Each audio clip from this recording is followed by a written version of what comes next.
ये इसकी बेटी खुद MBBS डॉक्टर है SMS जयपुर में। 2 बार कीमो रेडिएशन के बाद तीसरी बार हुआ और गुरुकुल से ठीक होके गई और आज 1 साल हो गया ठीक हुए हुए। ये बिहार से है, पटना एम्स ने जवाब दिया था ठीक हुआ। ये हमारे अनिल विज जी जो पी हैं उनके का रिलेटिव है। PGI चंडीगढ़ ने किडनी निकालने के लिए बोला था और 6 महीने की लाइफ बोला था, आज 1.5 वर्ष हो गया है, इसको बिल्कुल ठीक है।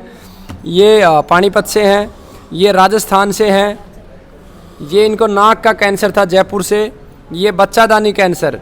छोटी छोटी उम्र के बच्चियों को ये समस्या हो जाती है और डॉक्टर कहते हैं बिना शादी के ही बच्चादानी निकाल दो। इसके साथ भी ऐसा ही होने वाला था लेकिन सही समय पे आई और आज ये ठीक हो गया। अपने हिमाचल की रहने वाली है। वंदे मातरम साथियों, इस समय महेंद्रगढ़ के पाली में मौजूद हैं और जिस जगह पे हम मौजूद हैं उसके आसपास का नज़ारा मैं कैमरामैन से कहूँगा कि दिखा दे। चारों तरफ ही आपको एक जंगल टाइप सा नज़र आएगा और उनके बीच में काफ़ी गाड़ियाँ आपको नज़र आएंगी। आप देख सकते हैं कि चारों तरफ गाड़ियाँ हैं और जंगल है और इस जंगल के बीच में जो राजीव दीक्षित जी का जो गुरुकुल है और जो अनुसंधान केंद्र है वो यहाँ पर है, जबकि वो इस दुनिया में नहीं है लेकिन उसके नक्शे कदमों पर चलते हुए इस गुरुकुल को चलाया गया है।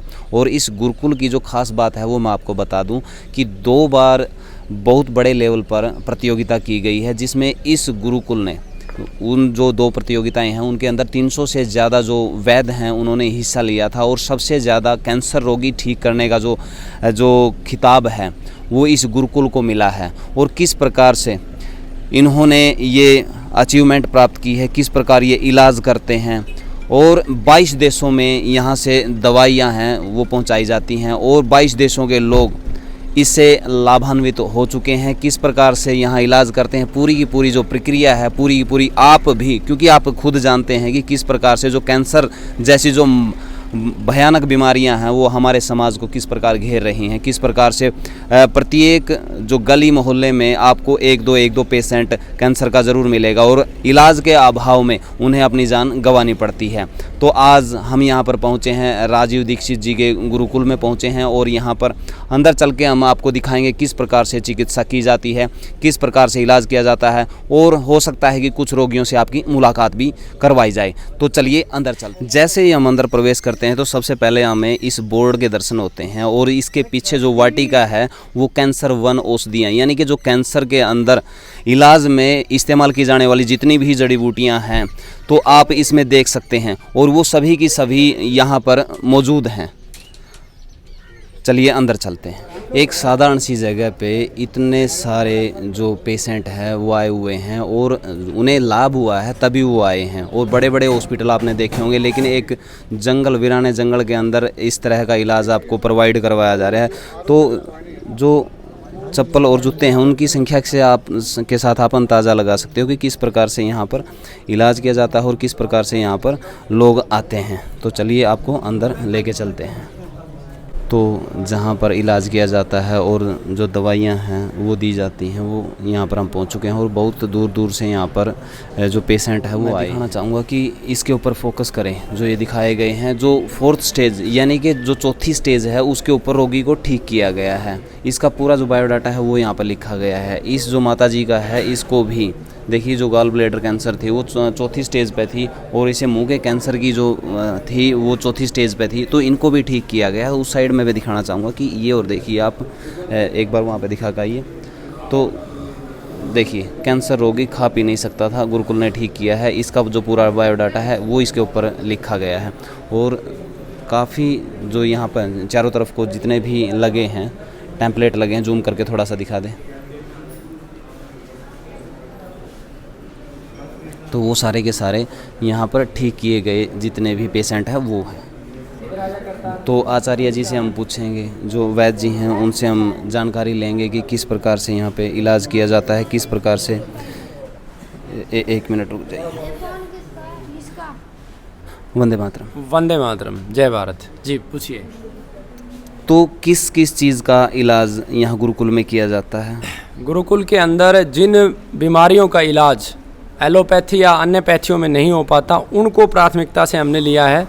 जैसे सबसे ज़्यादा मौतें हार्ट की वजह से होती है तो हार्ट का ट्रीटमेंट।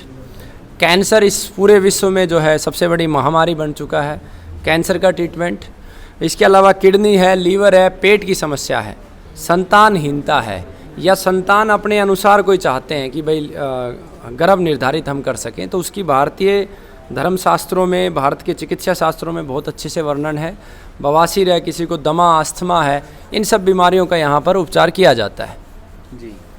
तो इस समय जो ज़्यादा पेशेंट है वो किस चीज़ के आते हैं? गुरुकुल का जो पहला संकल्प है वो कैंसर को लेके है कि कैंसर मुक्त भारत हमें बनाना है और समूचे विश्व को कैंसर मुक्त करना है। इसी कड़ी के में गुरुकुल 2 बार विश्व में, भारत में सबसे अधिक कैंसर ठीक करने का सौभाग्य प्राप्त कर चुका है। और उसके लिए आपके कैमरामैन को मैं चाहूँगा कि आप दिखा दें, ये चारों तरफ जो दीवारों पे पोस्टर हैं, ये वो सब रोगी हैं जिनको डॉक्टरों ने जवाब दिया था और ठीक होके गए थे। क्रमवार ये जो पहला रोगी है, जो गुरुकुल में पहला रोगी ठीक हुआ था, ये इसकी बेटी खुद MBBS डॉक्टर है SMS जयपुर में। 2 बार कीमो रेडिएशन के बाद तीसरी बार हुआ और गुरुकुल से ठीक होके गई और आज 1 साल हो गया ठीक हुए हुए। ये बिहार से है, पटना एम्स ने जवाब दिया था, ठीक हुआ। ये हमारे अनिल विज जी जो पी हैं, उनके का रिलेटिव है। PGI चंडीगढ़ ने किडनी निकालने के लिए बोला था और 6 महीने की लाइफ बोला था, आज 1.5 वर्ष हो गया है, इसको बिल्कुल ठीक है। ये पानीपत से हैं, ये राजस्थान से हैं, ये इनको नाक का कैंसर था जयपुर से, ये बच्चादानी कैंसर, छोटी छोटी उम्र के बच्चियों को ये समस्या हो जाती है और डॉक्टर कहते हैं बिना शादी के ही बच्चादानी निकाल दो। इसके साथ भी ऐसा ही होने वाला था, लेकिन सही समय पे आई और आज ये ठीक हो गए। अपने हिमाचल की रहने वाली है। ये गले का कैंसर है, बुधराम जी हैं, तलवाड़ा राजस्थान से हैं। ये सज्जन सिंह 4 स्टेज का कैंसर, जिस समय ये गुरुकुल आए थे 35 किलो वजन था। PGI रोहतक ने इनको जवाब दिया था और 65 किलो वजन होके गए। ये गले का कैंसर के रोगी हैं। जी आप शायद जींद से हैं। ये जींद का रोगी है, पेट कैंसर का, और बिस्तर पे आ गया था और डॉक्टरों ने 3rd स्टेज बताया था। आज ये चिनाई का काम कर रहा है मात्र 3.5 महीने में। इसका पूरा एड्रेस भी है, जींद का है ये पंजाब से है। 90 दिन में इसका कैंसर ठीक किया है। ये पंजाब में अमृतसर से है। भारत का कोई राज्य नहीं है जिसमें हमने कैंसर रोगी ठीक नहीं किया, कोई जिला हमने नहीं छोड़ा। ये हमारे महेंद्रगढ़ से ही है, 4th स्टेज का था, लीवर किडनी। ये भारत के बड़े हॉस्पिटलों में आता है फोर्टिस। उन्होंने कहा था इनकी जीभ काटनी पड़ेगी 60 कीमो के बाद। ये यहाँ से ठीक होके गई हैं। ये भारत का सबसे अच्छा सर्वश्रेष्ठ एलोपैथी का हॉस्पिटल है एम्स दिल्ली का। बबीता जी 4 सप्ताह का जीवन बताया था, ये यहाँ से ठीक होके गई। बच्चादानी कैंसर 3 लोग मिलके उठाते थे, दिन भर रक्त आता था, ये यहाँ से ठीक होके गई। तो ये मेदांता से कीमो के लिए बोला था, ठीक हुई। तो ये सभी केसेज हैं कैंसर के, सभी प्रकार के कैंसर। यहाँ ब्लड कैंसर है, ये आपके रोहतक से हैं मंजीत जी, ये आपके जींद से हैं, ये रायपुर छत्तीसगढ़ से हैं। ये दमे का रोगी था, 10 साल से इनहेलर ले रहा था दमे का। इसका शुगर 300 से ऊपर था। ये फरीदाबाद से हैं, इनका 450 शुगर रहता था 15 दिन में नॉर्मल के, 550 शुगर रहता था, इनका नॉर्मल हुआ। तो ये सभी प्रकार के कैंसर, शुगर, हार्ट के रोगी इनमें आप देख सकते हैं। सबसे बड़ा जो दुख का विषय है और ख़ास करके इस दुख का कारण YouTube चैनल है जी, जो चिकित्सा के क्षेत्र में झूठ दिखाते हैं। जितने भी YouTube चैनल हैं वो सब हत्यारे हैं। मैं खुले दिल से कहता हूं कि आपको पैसा कमाना है तो आप किसी भी विधि से कमाइए, किसी व्यापारी की एडवर्टाइजमेंट कीजिए, आप स्कूलों की करो, लेकिन खास करके कैंसर के रूप में मैंने देखा है 95% यूट्यूबर्स पैसे लेके झूठ दिखाते हैं। ठीक है, आपको पैसा लेना है लीजिए, लेकिन कैंसर और ऐसी असाध्य बीमारी में 4 बार चेक कीजिए, सामने वाले को टटोलिए कि वो सच बोल रहा है या झूठ बोल रहा है। जब आपकी आत्मा तृप्त हो तभी आप वीडियो बनाइए, नहीं तो मेरी बात को ध्यान करिए कि एक समय ऐसा आएगा कि इन यूट्यूबरों के घर में कैंसर के रोगी पैदा होंगे और ये सर मारेंगे दीवारों पे कि मैंने उस समय 20,000 रुपए के लालच में ये बोल दिया था कि 1,000 कैंसर रोगी यहाँ से ठीक हो चुके हैं। यहाँ से 23 जुलाई तक 466 कैंसर रोगी ठीक हुए थे, जो भारत में सबसे अधिक थे। दिल्ली में 23 जुलाई को सेमिनार किया था और पूरे भारत के वैद्य आए थे। अगला सम्मेलन 30 नवंबर को हरिद्वार में है, कनखल में, और मैं देश भर के वैद्यों को आमंत्रित करता हूं कि अगर आपने कैंसर ठीक किया है तो रिकॉर्ड के साथ आओ और सत्यता दिखाओ। और दिल्ली के सेमिनार में 300 से अधिक पवित्र वैद्य आए जो हमसे भी ज़्यादा ज्ञानी थे, और उन्होंने जिसने जितने ठीक किए थे ईमानदारी से दिखाए। महत्वपूर्ण ये नहीं है कि आपने 400 ठीक किए या 500, महत्वपूर्ण ये है कि आपने जो ज्ञान अर्जित किया है उस ज्ञान के माध्यम से आप रोगी को ठीक करने का अधिकतम प्रयास करो। और एक वैद्य का धर्म होता है कि अगर उसके दरवाजे पे कोई रोगी आ गया है, उसके पास अगर 1 रुपया भी नहीं है तो उसको वो दवा दे के ही भेजेगा, चाहे उसकी पत्नी के गहने बिक जाओ, चाहे मकान बिक जाओ, चाहे दुकान बिक जाओ। तो ऐसे वैद्य इस कार्यक्रम में जरूर आए जो अपने वैद्य होने का धर्म निभाना चाहते हैं। ये क्रमवार आप देखते जाओ, 450 लोगों का मेरे पास ये है। ये आपके नजफगढ़ से है, ये आपका रेवाड़ी से है, ये चंडीगढ़ का रहने वाला, यूरिन ब्लैडर कैंसर था इनको, ये ब्लड कैंसर है। ये गिरजा देवी है गोपालगंज बिहार की, इनको लीवर और बच्चादानी में कैंसर था। 21 कीमो के बाद डॉक्टरों ने हाथ जोड़ लिए थे, बच नहीं सकती, आप ले जाओ सेवा करो, और गुरुकुल से ठीक हुई। ये उषा रानी है अम्बाड़ा से, और ये बहुत ज़बरदस्त केस है छबीला राम, रामगढ़ रेवाड़ी से हैं ये 200 फीट चलने के लिए 1 घंटा लेते थे और डॉक्टरों ने जवाब दे दिया था। आज ये 20 एकड़ की खेती कर रहे हैं। ये हड्डी का कैंसर भिवानी से है, बहुत जटिल होता है, ये यहाँ से ठीक होके गया है। ये 25 लाख रुपए खर्च करके यमुनानगर से यहाँ आई थी, ठीक होके गई हैं। इस तरीके से ये सूची बहुत लंबी है, आप इसको क्रमवार, ये देखो 60 लाख रुपए मेदांता ने खर्चा बताया था इसका रोगी का, इसको रोबोटिक सर्जरी बोली थी, और मात्र 3 महीने में गोमाता ने ठीक करके भेजा। गोमाता, पत्थर चटा और गोखरू के कमाल से ये ठीक हुआ। ये ब्रेस्ट कैंसर कल्पना जी है झज्जर से। ये दिल्ली का केस है अनिल कुमार। ये सीहोर राजस्थान मध्य प्रदेश का केस है। ये आपके यमुनानगर का केस है, बांका बिहारी ब्रेस्ट कैंसर। ये इसका एड्रेस मैंने नहीं लिखा हुआ है।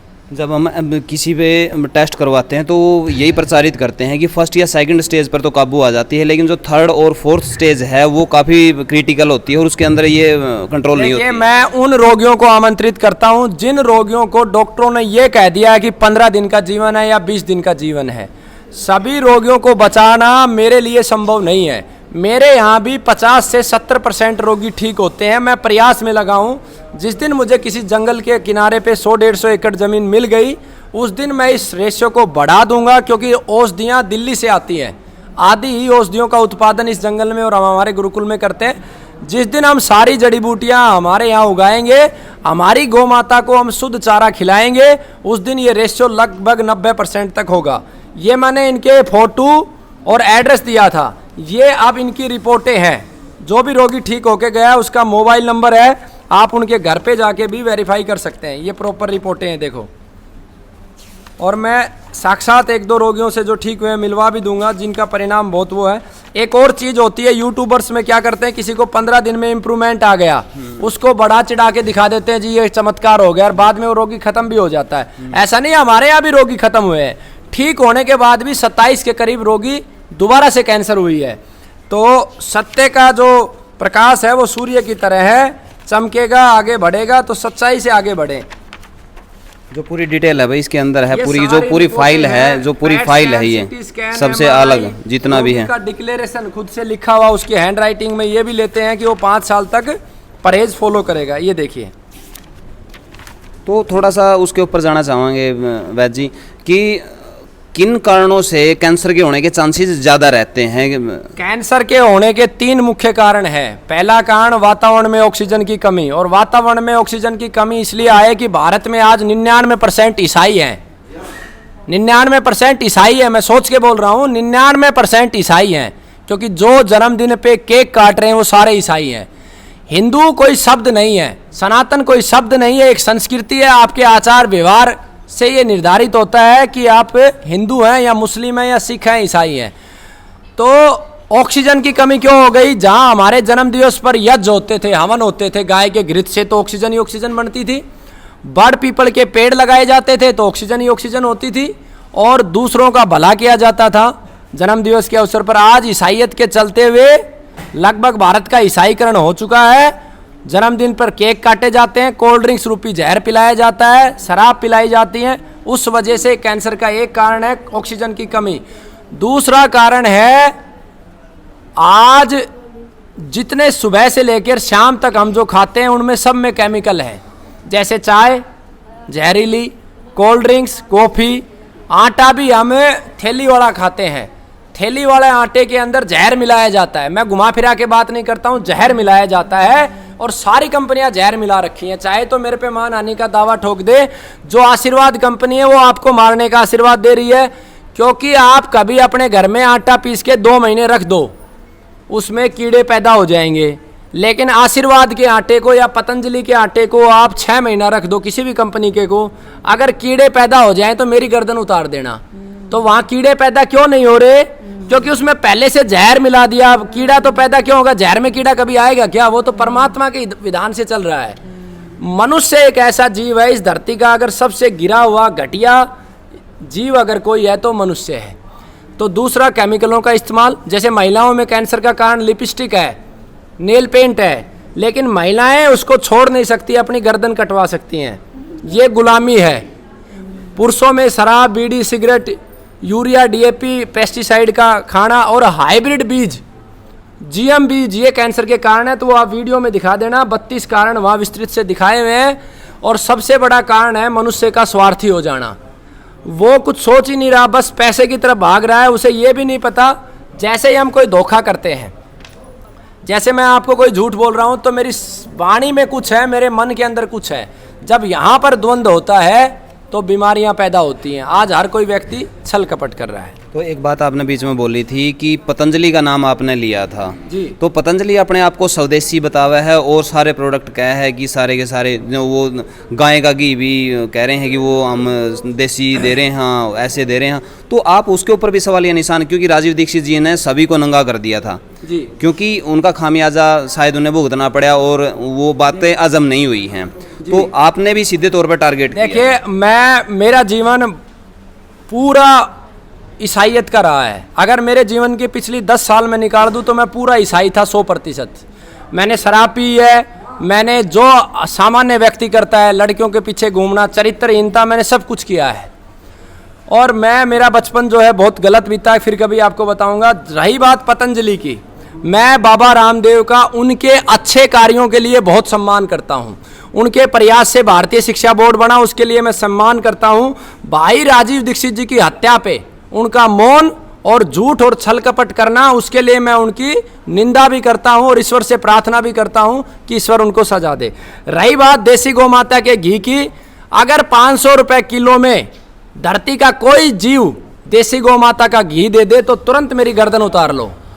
देसी गौ माता का घी बनाने में कम से कम 1500 रुपए किलो लागत आती है, अगर सही तरीके से बनाया जाए।